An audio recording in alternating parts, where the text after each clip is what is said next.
আত্মগোপনে থাকা অবস্থায় দ্বাদশ জাতীয় সংসদের সাবেক ডেপুটি স্পিকার শামসুল হক টুকু, সাবেক ডাক, টেলিযোগাযোগ ও তথ্য প্রযুক্তি প্রতিমন্ত্রী জুনায়েদ আহমেদ পলক, ছাত্রলীগের ঢাকা বিশ্ববিদ্যালয় শাখার সাধারণ সম্পাদক তানভীর হাসান সৈকতকে গ্রেপ্তার করা হয়েছে। পল্টন থানায় দায়ের করা এক মামলার প্রেক্ষিতে রাজধানীর খিলখ্যাত নিকুঞ্জ আবাসিক এলাকা থেকে 14 আগস্ট রাতে গোপন সংবাদের ভিত্তিতে তাদের গ্রেপ্তার করা হয়। পল্টন থানার ওসি সেন্টু মিয়া সংবাদ মাধ্যমকে জানায়, গত 19 জুলাই পল্টনে এক রিকশা চালককে হত্যা করা হয়। এরপর ফাতেমা খাতুন নামে একজন নারী বাদী হয়ে মামলা করেন। ওই মামলায় শামসুল হক টুকু, জুনায়েদ আহমেদ পলক ও তানভীর হাসান সৈকতকে গ্রেপ্তার করা হয়েছে। কোটা সংস্কার আন্দোলনের সময় গত 15 জুলাই থেকে 5 আগস্ট পর্যন্ত দফায় দফায় মোবাইল ইন্টারনেট এবং ব্রডব্যান্ড ইন্টারনেট শাটডাউন হয়।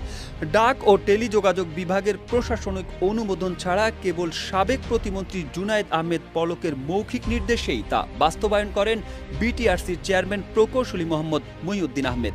এছাড়াও 17 জুলাই থেকে 5 আগস্ট পর্যন্ত বিভিন্ন সময় মোবাইল ইন্টারনেট বন্ধ ও চালু করা হয় স্বরাষ্ট্র মন্ত্রণালয়ের আওতাধীন এনটিএমসি এর নির্দেশনায়। ফলে ওই সময়ে ডাটা সেন্টারে আগুন লাগার সাথে ইন্টারনেট বন্ধের কোনো সম্পর্কই ছিল না, বরং এই দুটো বিষয়কে সম্পৃক্ত করে প্রচারণার মাধ্যমে সাবেক প্রতিমন্ত্রী জুনায়েদ আহমেদ পলক জাতির সাথে মিথ্যাচার ও প্রতারণা করেছেন।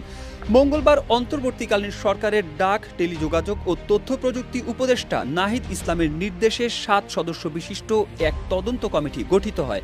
তাদের প্রাথমিক তদন্তে এমন তথ্যই উঠে আসে।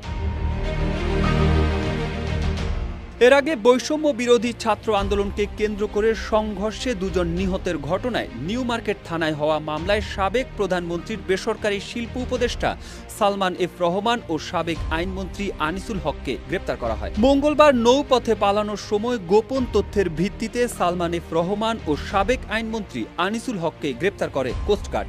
এরপর তারা এই দুজনকে পুলিশের হাতে তুলে দেয়।